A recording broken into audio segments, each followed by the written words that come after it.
Madame, Monsieur, soyez les bienvenus à ce grand JT sur Béni TV, la première chaîne chrétienne panafricaine.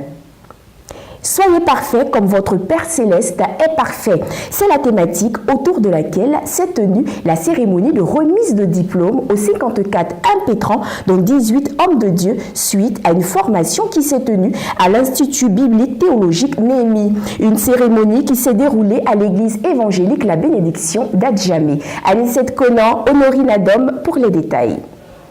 C'est l'église évangélique La Bénédiction 6 à Adjamé 220 logements qui a abrité la cérémonie de remise de diplôme pastoral à la 7e promotion de l'Institut de formation biblique théologique IFBT après une année d'études doublée de l'ordination de 18 hommes de Dieu le samedi dernier.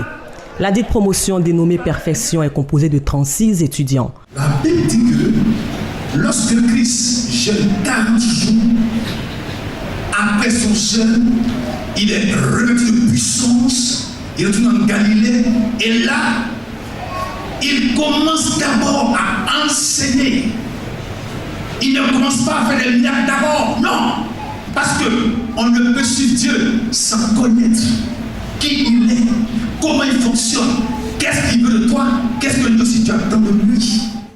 L'Institut de formation biblique théologique est dirigé par le docteur Adonis Kessé.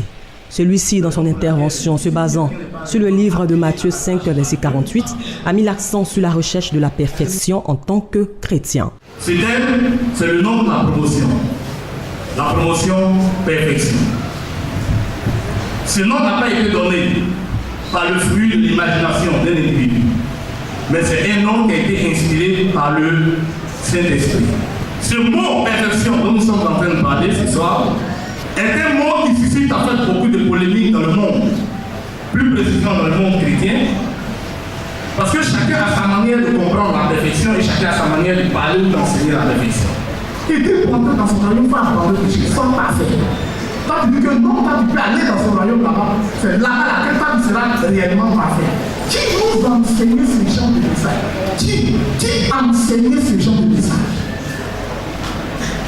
C'est de la supercherie, c'est une notion diabolique. Nous sommes d'accord que le péché n'entre pas chez Dieu. Toi tu dis que tu vas entrer là-bas avec le péché et c'est là-bas que le péché va quitter.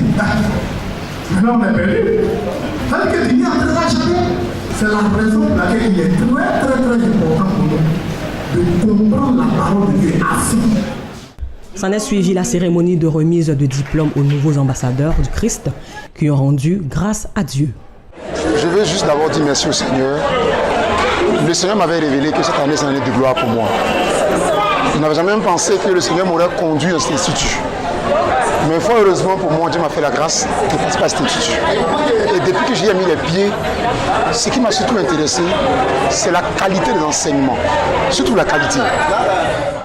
Parents, amis et guides spirituels étant témoins de cette lourde tâche qui vient de leur être assignée, celle d'aller par toutes les nations et faire d'elles des disciples du Christ, c'est dans une atmosphère de joie et de convivialité que s'est close cette belle cérémonie. Il faut dire que l'Institut fait la formation des leaders, une formation qui est sanctionnée par un diplôme international, c'est-à-dire un degré US, qui est d'un niveau maîtrise biblique et théologique.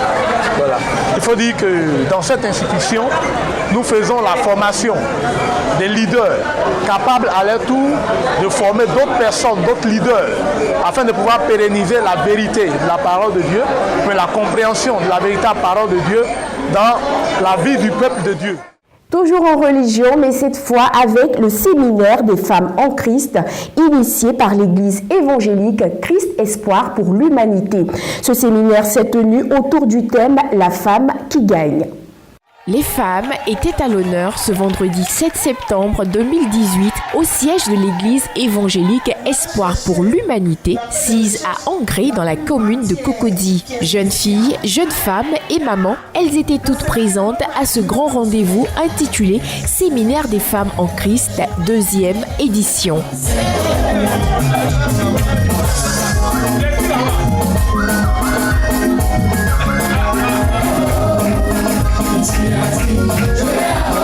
Une initiative l'initiative de l'Église évangélique Espoir pour l'humanité, dirigée par la servante de Dieu, la révérende prophétesse Kwasi Annette Esther et son époux. Après la louange et l'adoration, les oratrices choisies pour enseigner les femmes lors de ce programme se sont succédées au pupitre pour développer le thème de cette deuxième édition, la femme qui gagne, tiré du livre de Proverbes 11, le verset 16. Quel que soit ce qui est dans ta vie, quel que soit ce qui te dérange, quel que soit le nom qu'on t'a donné, quel que soit là où t'as mis, comme maman m'a dit tout à l'heure, que ce soit dans un village, que ce soit dans un campement, il y a un Dieu qui contrôle toute la terre, il y a un Dieu qui tient toute la terre dans ses mains, il y a un Dieu qui dit elle est malade, mais elle ne peut pas abandonner son foyer, elle ne peut pas abandonner son mari, elle ne peut pas abandonner ses enfants, elle est toujours sur pied, elle ne dort pas. Elle se couche très tard, elle se lève très tôt. Je parle à la fois, je parle de ma femme ce soir.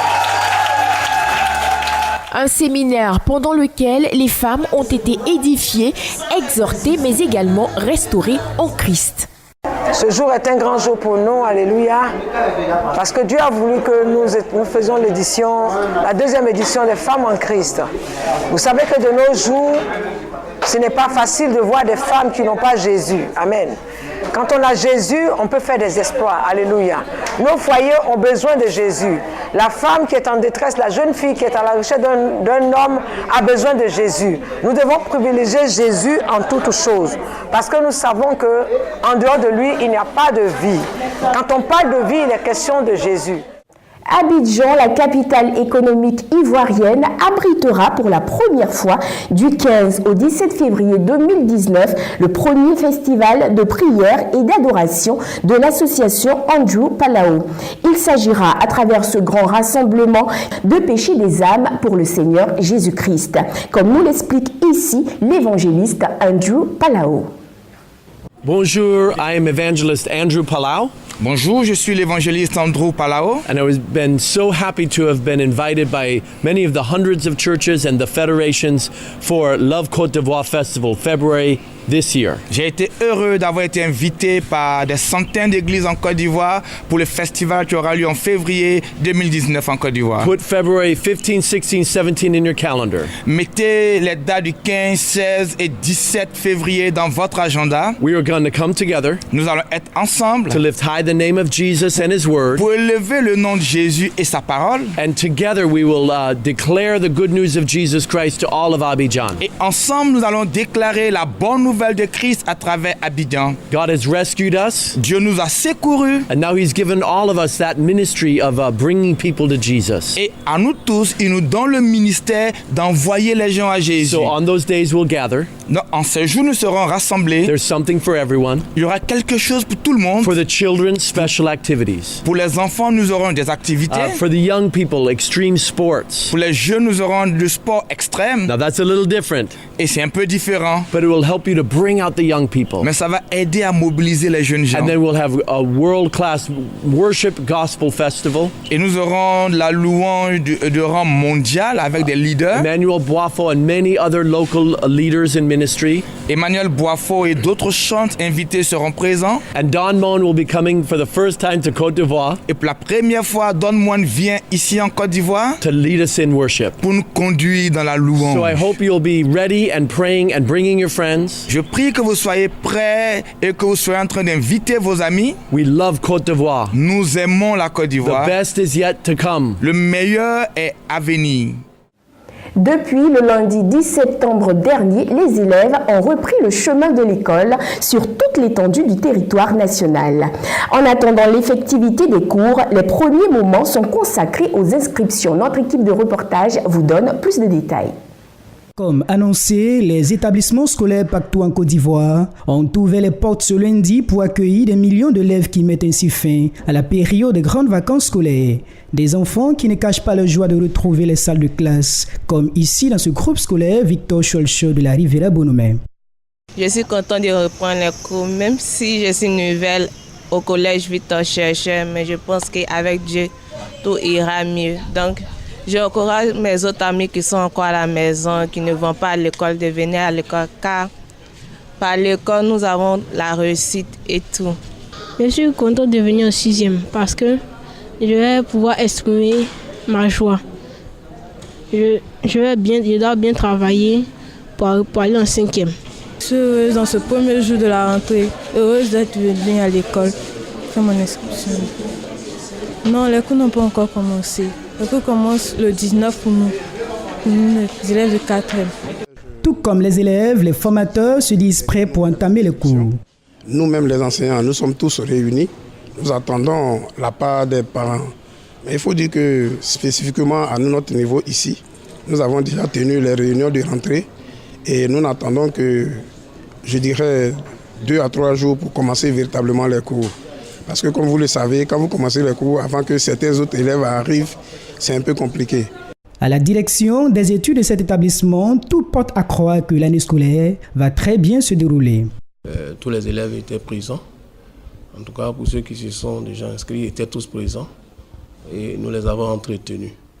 Surtout sur la discipline, le travail, ce qui doit être fait à cette rentrée-là. Et je pense que le message a été bien perçu par nos enfants. Vous savez, c'est le premier jour et le travail en tant que tel va continuer. Et je pense qu'on est bien parti pour une bonne année scolaire 2018-2019. Notons que cette année scolaire 2018-2019 est placée sous le thème « Civisme et engagement de tous pour une école de qualité ». Comme chaque année, lors de la rentrée scolaire, l'ONG Sauver pour servir l'Éternel a procédé cette semaine à la distribution de plus de 1000 kits scolaires aux enfants. Revivons les temps forts de cette cérémonie avec Jean-Cyril Djebi. La religion pure et sans tache devant Dieu consiste à visiter les orphelins et les veuves dans leur affliction et à se préserver des souilles du monde. Jacques 1, 27. C'est l'objectif que s'est assigné l'ONG Sauver pour servir l'Éternel, administré par le couple Assanvo, à travers son canal Philadelphia, activité qui consiste à utiliser le don de kits scolaires comme moyen d'évangélisation à l'approche de la rentrée scolaire. Chaque année, l'ONG allège la tâche des parents d'élèves. Venus très nombreux, les enfants n'ont pas voulu se faire compter l'événement. Occasion pour le révérend pasteur Wassameda, parrain spirituel de l'événement, d'annoncer le message du Seigneur. Le plus grand cadeau que vous pouvez leur offrir, premièrement, c'est de donner votre vie à Jésus. Parce que c'est Christ qui les pousse à faire cela.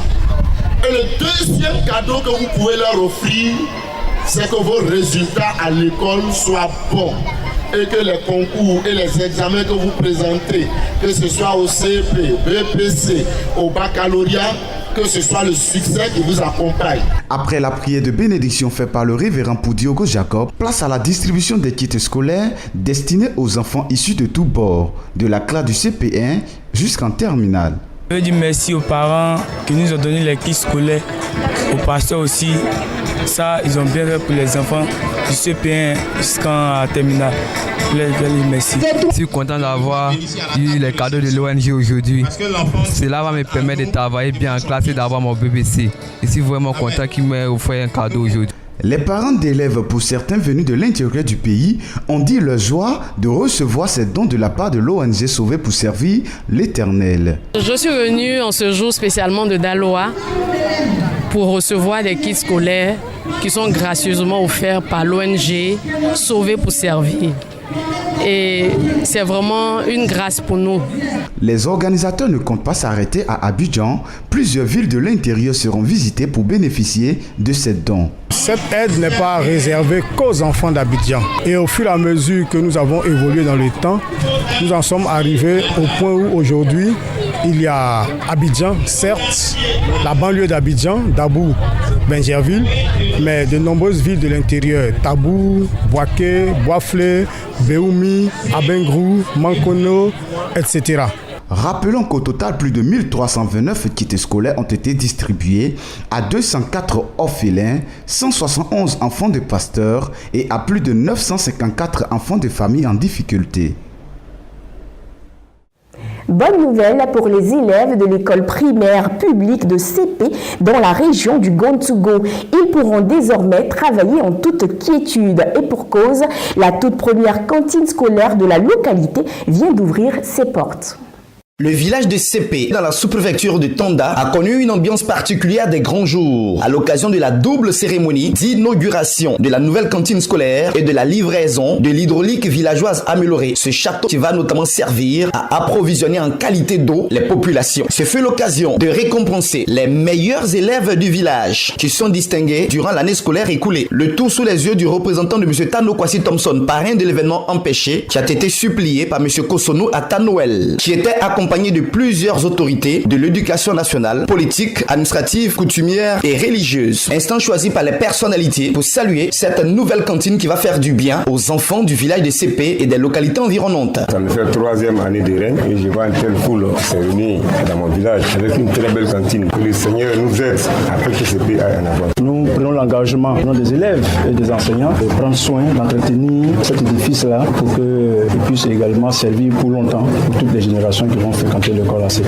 C'est vraiment un ouf de soulagement parce que c'est un projet qui devait être porté encore par M. le maire. Si les cadres ont bien pensé à le faire, je pense que là, il faut leur dire merci. La réalisation de la cantine scolaire du village a coûté à peu près 1 500 000 francs. Initiative de la mutuelle de développement de CP, dirigée par M. Ouattara Idrissa Siaka, qui a situé les enjeux d'une telle organisation. Ces journées s'inscrivent dans le cadre de l'excellence, des journées de contribution, des occasions pour rappeler à nos jeunes frères que l'école, c'est l'instrument fondamental de la vie d'un homme. Si on veut vraiment s'épanouir, on doit prendre l'école au sérieux, d'offrir un cadre convivial pour l'école du village, célébrer les meilleurs pour que ce village puisse avoir beaucoup de cadres, que ce village puisse amorcer son développement pour le bonheur de la population. Monsieur Kosonou Atanoel, représentant le parrain Tano Kwasi Thompson, pour lui, le meilleur investissement possible, c'est dans l'éducation. Le meilleur investissement, c'est celui qui consiste à investir aux enfants, investir dans l'éducation pour l'avenir. Donc, cela est une opportunité pour apporter vraiment ce qu'il peut pour le développement des CP. C'est terminé, c'est corvée de nos moments à aller à la rivière pour chercher de l'eau, passer de longues heures devant les différentes pompes. Désormais, il existe un château d'eau de qualité qui pourra servir le village avec de l'eau potable. Les femmes de la localité sont toutes heureuses. Cette année, par la grâce de Dieu, Dieu nous a envoyé beaucoup de l'honneur dans ce village. On avait beaucoup souffert à propos de l'eau. Aujourd'hui, avec ce château, on a évolué. Donc, on rend grâce à Dieu. Le bonheur et l'épanouissement des populations de CP est le leitmotiv des cadres de la localité qui ne lésinent pas sur les moyens pour les rendre heureux. Cette semaine, la rédaction de Béni TV a reçu M. Augustin Zinsou Baguidi, créateur de Millionnaire, coach en bien-être et intelligence économique dans le cadre de la rubrique Économie.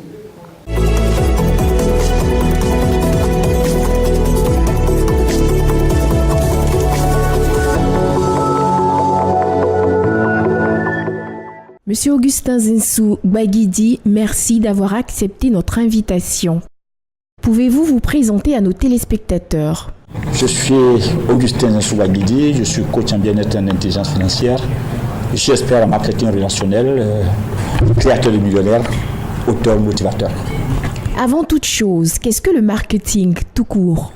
Le domaine dans lequel je suis, c'est le marketing relationnel. Et dans notre domaine, nous disons que le marketing relationnel, c'est l'art de partager des services ou des biens par recommandation et en être rémunéré par la suite. Tout court. Et le marketing de réseau, comment le définissez-vous? Oui, c'est tel que je viens de le dire. L'art de partager des services ou des biens par recommandation et en être rémunéré par la suite. Vous êtes l'auteur d'un ouvrage intitulé « Mes 7 ans de marketing de réseau ». Pourquoi avez-vous ressenti le besoin de publier cet ouvrage? Juste parce que faut dire que c'est un domaine dans lequel, en Afrique francophone particulièrement, nous n'avons aucune information. Tout le monde juge les structures de marketing des réseaux comme des structures à ne pas considérer parce qu'on n'a aucune information. Et que, comme vous le savez, aujourd'hui, malgré l'autorité de l'information, malgré l'Internet, nous connaissons un grand monde, beaucoup de cadres qui ne cherchent pas à savoir qu'est-ce que c'est. En tant que coach, auteur et expert en marketing relationnel, quel bilan faites-vous aujourd'hui de votre parcours? Waouh! Si j'avais à me juger, je dirais rien n'est fait quand il reste encore à faire. Pour rester modeste. Généralement, on se tape la poitrine quand on se compare à moins que soi. J'ai quitté un domaine. À l'époque, j'oscillais entre 0 et moins l'infini quand j'ai découvert le marketing relationnel. Et ça m'a permis de passer d'un revenu de 50 000 francs le mois à un revenu d'environ 10 millions le mois. Mais je pourrais dire que si je le compare à ceux qui sont moins que moi, on dira il est arrivé. Mais je vous assure, ce n'est rien autour de ce que je rencontre chaque année. Nous sommes dans une activité où des gens perçoivent comme 13e mois 700 millions. Sur le plan financier, je suis très loin de dire que j'ai réussi. Mais je sais que je suis sur le chemin et je sais que la réussite est à portée de main, puisque si vous voulez avoir ce que vous n'avez pas, faites donc ce que vous n'avez jamais fait. Et si vous connaissez quelqu'un qui réussit dans un domaine, tant que vous êtes dans le fil de ce qu'il a fait, vous réussirez à coup sûr. Selon vous, quel est l'apport du marketing de réseau dans nos économies africaines? Waouh! Alors, pour y arriver, il faut dire que le marketing relationnel est une code que l'État même devrait s'approprier. Vous imaginez, je prends mon cas personnel. Je suis entre 300 et 500 000 francs d'impôts par mois. Dites-moi combien de structures payent autant d'impôts par mois. Ça, c'est ce que moi, personnellement, je paye. Et je suis dans une structure où, je prends le cas de mon réseau, nous avons, près en Côte d'Ivoire, nous avons passé au bas mot plus de 30 000 personnes. Alors, même si chaque personne versait ne serait-ce que 1% de ses revenus à l'État, vous imaginez ce que ça fait. Mais quand je laisse la part que j'apporte à l'État, en dehors du fait que notre structure paye ses impôts, cette structure m'a permis d'apporter du bien-être autour de moi, de la joie. Vous avez vu, construction d'hôpitaux, construction d'écoles, réfection de bâtiments, apport aux orphelins, des aides sur tous les plans. Aujourd'hui, là où l'État s'arrête, je peux me permettre d'apporter un mieux-être. Voilà l'accompagnement. Plutôt que de maudire leur structure, comme je le dis, plutôt que de dire que l'État ne fait pas ceci, ne fait pas cela, j'ai quitté de ceux qui critiquaient. Aujourd'hui, je suis de ceux qui marquent par l'action. Que pouvez-vous dire aux chrétiens qui hésitent encore à se lancer dans le marketing relationnel? D'abord, merci. Si je fais cette entreprise, si je me suis engagé à fond, c'est parce que ça répond aux valeurs chrétiennes. Nous disons dans le marketing de réseau, le meilleur résultat au monde s'appelle Jésus-Christ. Il est parti de rien. Vous imaginez, notre Seigneur a fait 3 ans de ministère. Il a eu combien d'apôtres? 12 apôtres. Regardez comment Jésus a recruté ses apôtres. Qui est un pécheur? Suis-moi. Ça a été le seul mot qu'il employait. Il a pris des gens partis de rien. Il n'a pas cherché leurs valeurs, mais un eux. Comme il a dit, je ne choisis pas ceux qui sont capables, mais je rends capables ceux que je choisis. Donc le marketing de réseau, d'abord, répond à ces normes-là. Je dirais même que ça a été calqué sur le plan, en griffe, sur le plan, le chrétien que je suis, sur le plan du christianisme. C'est-à-dire que le plan que Jésus lui-même a mis sur place. Si nous prenons le marketing de réseau comme la religion, c'est une comparaison que je fais. Après 3 ans de ministère, regardez sur quelle planète il n'y a pas il n'y a pas d'église. Chaque pasteur est un manager de Jésus. Et de bouche à oreille, les églises naissent. Mais l'autre pour le chrétien, qui passe son temps pour dire l'or et l'argent appartiennent à Dieu. Je voudrais te dire, cher frère chrétien, pendant que je tirais le diable par la queue, j'ai été moi-même mendiant. J'ai été balayeur du marché Gourou d'Adjamé. Qu'est-ce qui se passe? En temps normal, le chrétien fuit, va chercher des apports auprès des féticheurs. Mais j'ai confiance à une seule personne. Il a dit, je suis le chemin, la vérité et la vie. Nul ne va au Père que par moi. Il est là, il nous a enseigné tout, l'humilité, la gloire. Il a dit, tous ceux qui voudraient être grands vont forcément fléchir genoux.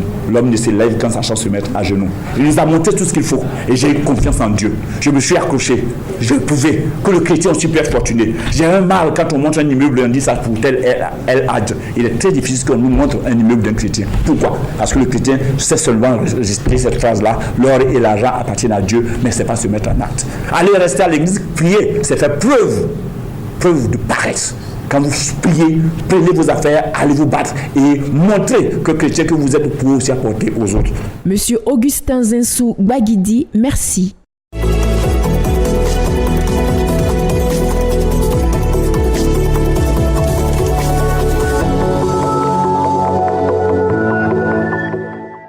Située au nord d'Abidjan, la commune d'Adjamé est l'une des plus fréquentées de la capitale économique ivoirienne à cause de son célèbre forum des marchés, mais également du marché Gourou, un marché assez particulier de par la diversité qui le caractérise. Suivons ensemble ce dossier qui nous plonge au cœur du marché Gourou d'Adjamé.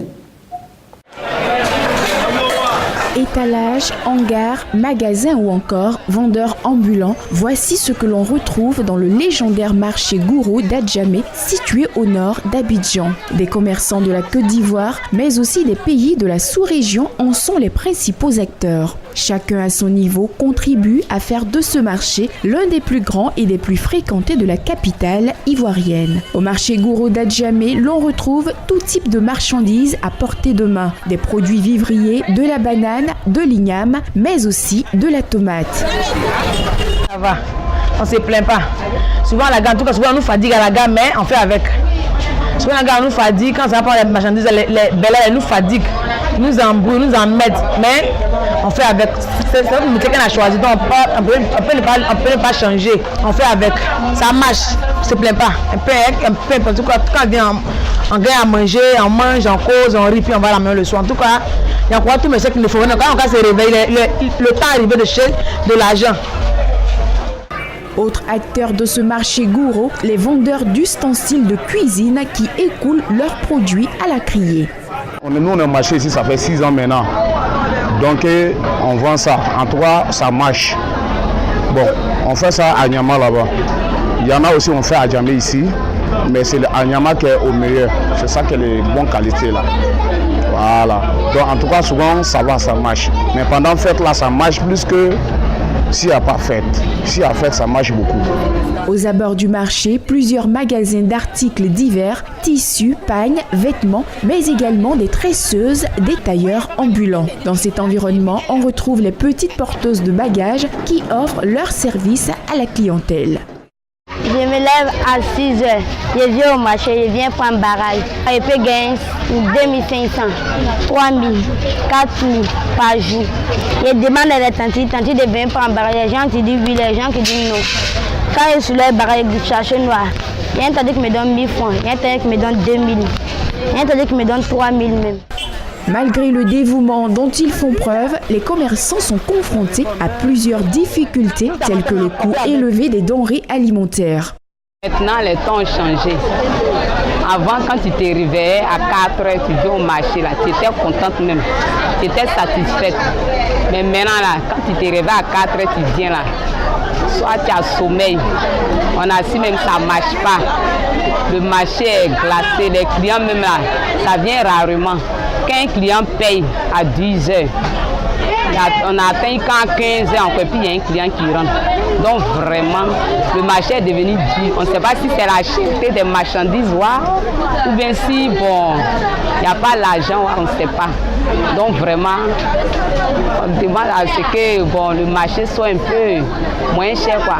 Là, si nous on paye moins cher, on vient revendre, les clients sont prêts à prendre.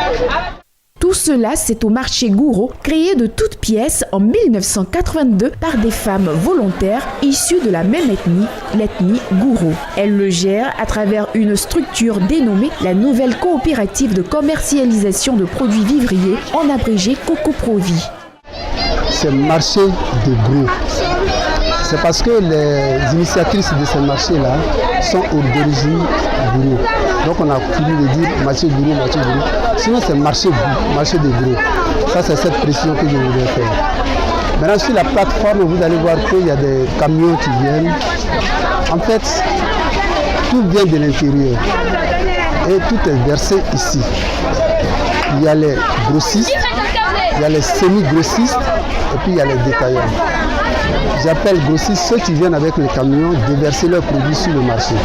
Les semi-grossistes, c'est ceux qui viennent par exemple des quartiers environnants tels que Cocody et autres pour venir prendre leurs marchandises dans des camions, avec des bâchets. Et à partir de là, ceux que vous voyez à côté ici, ceux-là, ça ce sont les détaillants. Ils prennent sur le marché, elles prennent sur le marché et elles vendent sur le marché, elles les vendent. Maintenant, je voulais dire aussi que ici, il y a toutes sortes de nationalités. En majorité, ce sont des femmes. Des pays, c'est-à-dire de la sous-région, je ne voulais pas citer de pays, mais tout le monde y est. Et donc, tout ce que vous voyez ici, là, c'est le produit, si vous voulez, c'est le produit des produits vivriers que nous vendons. Véritable carrefour d'échange, le marché gourou d'Adjamé demeure un secteur informel au poids économique non négligeable. Toute chose concourt au bien de ceux qui aiment Dieu. C'est ici que se referment les portes de ce grand JT. Merci de l'avoir suivi. À très vite sur The Blessing Channel. Au revoir.